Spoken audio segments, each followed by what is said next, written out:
In the shadowed backwoods of early 19th century Tennessee, a darkness descended upon the peaceful farmstead of John Bell.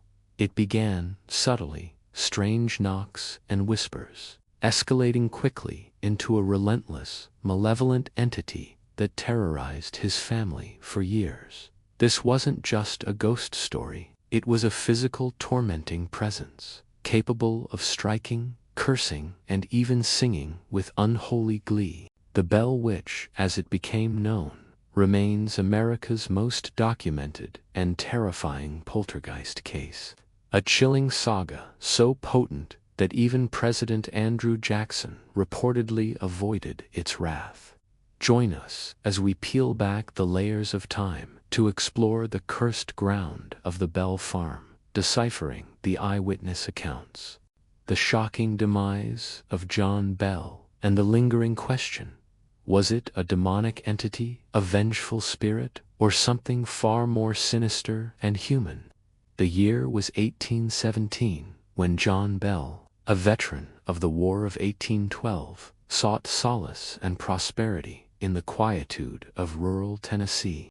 With a burgeoning family and a thirst for a simpler life, he purchased a sprawling 300-acre farm in Adams, a small community nestled in the bend of a river not far from the Kentucky border. But as the saying goes, if you seek peace, don't choose a plot near a graveyard. For unbeknownst to Bell, his idyllic retreat sat precariously close to an old burial ground, a place where souls never found their rest. It started subtly, as if the spirits themselves were testing the resolve of the Bells. A book fell from a shelf, a chair overturned, a window pane shattered.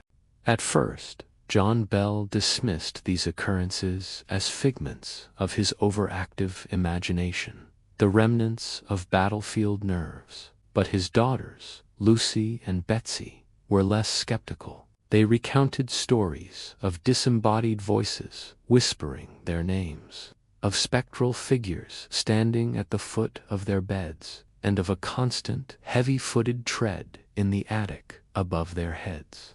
As the weeks turned into months, the supernatural saga intensified. Objects flew across the room, livestock were tormented, and the family was plagued by nightmares so vivid they could only be described as premonitions of doom.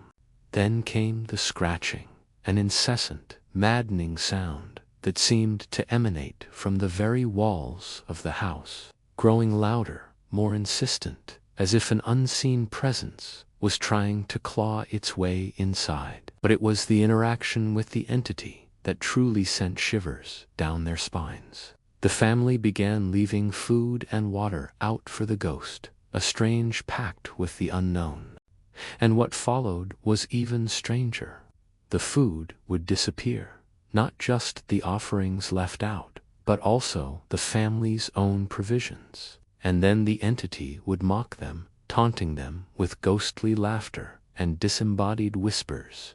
As the haunting escalated, the once tight-knit family fractured under the strain. Accusations flew, each person grasping at their own sanity.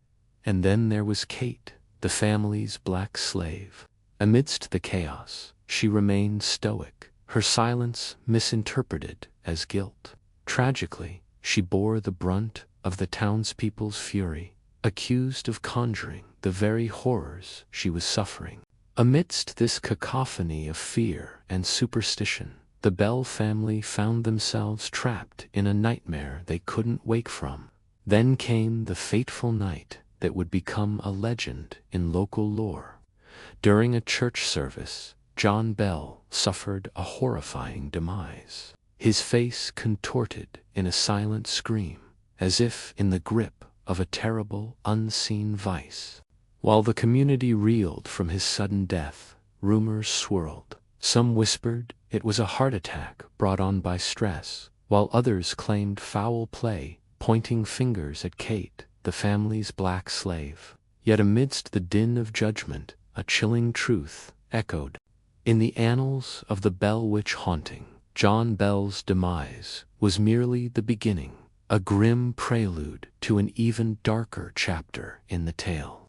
As the investigation unfolded, it became evident that Bell's death was no ordinary tragedy.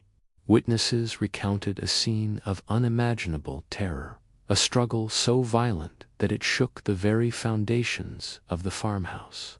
And at the center of it all was Kate, her hands bearing the marks of a terrible struggle. Despite her harrowing tale, suspicion lingered, fueled by the deeply ingrained prejudices of the time. To many, the idea of a ghost was far more palatable than the notion of a white man being slain by a black slave. Yet, as the community grappled with the truth, one thing became horrifyingly clear. The Bell Witch haunting had taken its most significant and sinister turn. For in the days following Bell's death, the paranormal activity within the house reached a fever pitch, as if the entity itself was reveling in the chaos and confusion it had sown. Objects moved, doors slammed, and the laughter of unseen spirits echoed through the halls. But it was the cryptic messages scrawled on the walls that truly sent chills down the spines of the bravest souls. They spoke of Kate's innocence, of a conspiracy far darker than any ghost story, and of a vengeance that transcended the grave. Thus began the most terrifying chapter in the saga of the Bell Witch haunting, a descent into madness and murder that would leave an indelible mark on the annals of American folklore.